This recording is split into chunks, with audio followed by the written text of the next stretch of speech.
En juillet dernier, après 90 heures consécutives d'intenses négociations, l'Europe parvient à un accord historique. Le vieux continent établit un plan de relance massif à 750 milliards d'euros.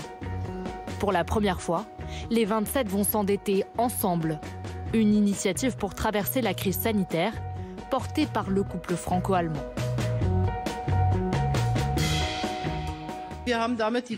Nous avons ainsi posé les jalons de la base financière de l'Union européenne pour les 7 prochaines années.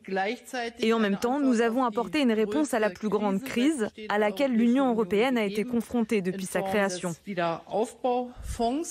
Nous avons aujourd'hui, avec ce sommet, vous l'avez dit, non seulement été l'un des sommets les plus longs de l'histoire, peut-être le plus long, ce qui est un succès d'autant plus important après plusieurs mois où nous ne nous sommes pas réunis physiquement, mais surtout et avant toute chose, un sommet dont les conclusions sont véritablement historiques.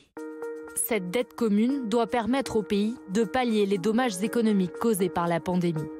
Avec une idée, aider plus les pays les plus touchés. L'Italie et l'Espagne, les premiers à avoir vu déferler la vague de Covid-19 sur leur terre, vont ainsi recevoir les plus grosses enveloppes. 209 milliards d'euros pour les Italiens, 140 pour les Espagnols, loin devant la France qui devrait recevoir 40 milliards d'euros.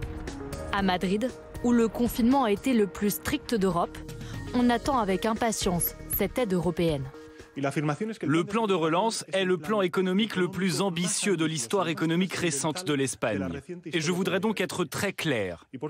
Ce plan est la plus grande opportunité pour l'Espagne depuis que l'Espagne a rejoint l'Union européenne, et ce, il y a 37 ans. Par conséquent, des occasions comme celle-ci ne se présentent que quelques fois par siècle au maximum. Et cette opportunité, l'Espagne ne va pas la laisser passer.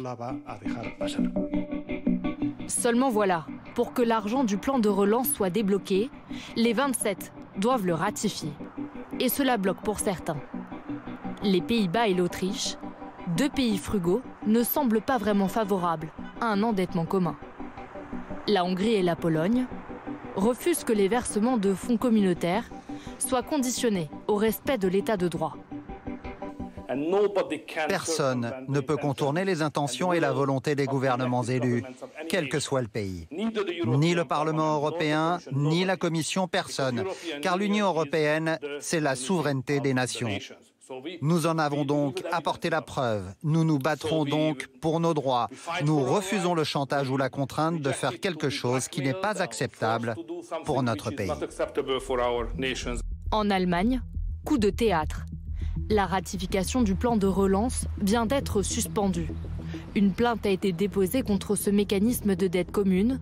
Il serait contraire à la Constitution allemande. La Cour constitutionnelle a été saisie. Elle doit rendre son verdict d'ici fin avril. En tout, 10 pays n'ont pas encore signé le plan de relance, ce qui pourrait retarder l'arrivée des premiers versements prévus cet été. D'ici à 2022, 70% des aides doivent être versées, puis 30% d'ici 2023. La phase de remboursement devrait commencer en 2028 et s'étaler sur 30 ans. L'Union européenne, souvent accusée d'être trop lente ou trop rigide sur ses règles budgétaires, pourrait bientôt être réformée. C'est en tout cas la volonté de son prochain président, Emmanuel Macron. Son mandat européen commencera en janvier prochain.